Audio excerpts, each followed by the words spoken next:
Adding a calendar to your teacher webpage is a pretty easy thing to do. The first thing you actually need to do though is create the calendar. So I'm here on my website.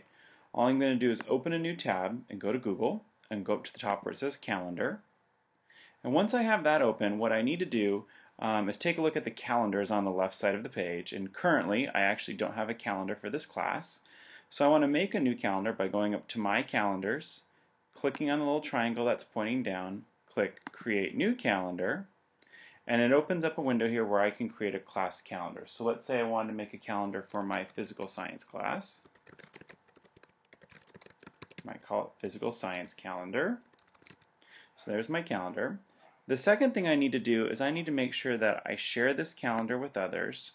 And since I want parents to be able to see it, I need to make this calendar public. So I put a little check mark there.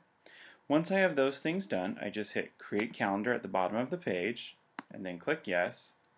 And now I have a calendar made that'll show up here on the left called Physical Science Calendar. What I'm actually going to do to simplify this process a little bit is I'm just going to turn off all of my other calendars by clicking on them once.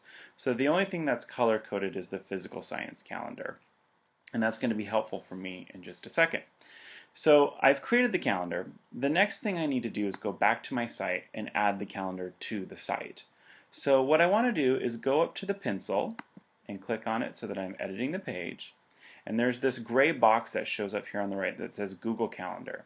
If I click on it once and then click on the little properties gear that opens up, I can scroll up to the top, and I notice I actually at the moment right now have two different calendars that are kind of feeding into this. Well, what I need to do first is I need to choose the calendar I really want on here. So I'm going to click Display Another Calendar, look at all the calendars that I have access to, and I'm looking for the one called the Physical Science Calendar. There it is. So I put a little check mark next to it. It turns the line yellow, and I click Select. And then what I can do is I can remove the remaining calendars by clicking on the tiny little gray triangle at the end and click Remove. And I go ahead and do it twice. And so now I just have my physical science calendar showing up here. But if you wanted to have separate calendars for your different classes that you teach, you could have separate calendars for each class. You just would need to create them in that previous screen that we were on, or the previous tab. And then now you would click Display Another Calendar and choose your next class's calendar.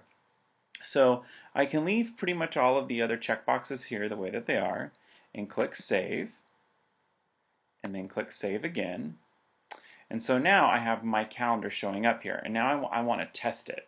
So the way I'm going to test that is I'm going to go back to the calendar, and I'm going to click on tomorrow, Monday the 17th, and put in an event. Let's say Chapter 1 quiz. And I maybe want to edit this event so that I can put on here that it's from 8 a.m. to 3 p.m. There it is. And I can put a location if I want, but more than likely it's fine just the way that it is. But one thing I want to check is where it says calendar right here, that it's definitely on the physical science calendar, not on one of my other calendars that I have access to. So you always want to make sure it's being put on the correct calendar. So I click physical science calendar, and then up at the top I press Save. And so I can see here in the calendar window that it's showing up on Monday the 17th. If I click on the tab for my web page, I don't automatically see it, but if I refresh the page, it automatically shows up there, and it says 8 a.m. chapter test. If I click on it, the little box opens up.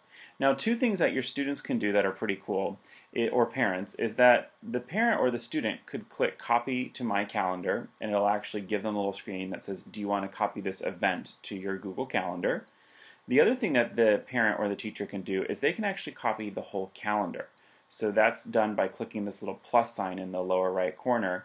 When they do that, they get a special window that says, would you like to have a copy of this calendar? And what happens for them is that all of us with Google accounts have my calendars, and then we have other calendars. And your calendar that they've added to their calendars will actually show up here. They don't have editing rights to it, but they can see the resources that are there. Anyways, let me know if you have any questions.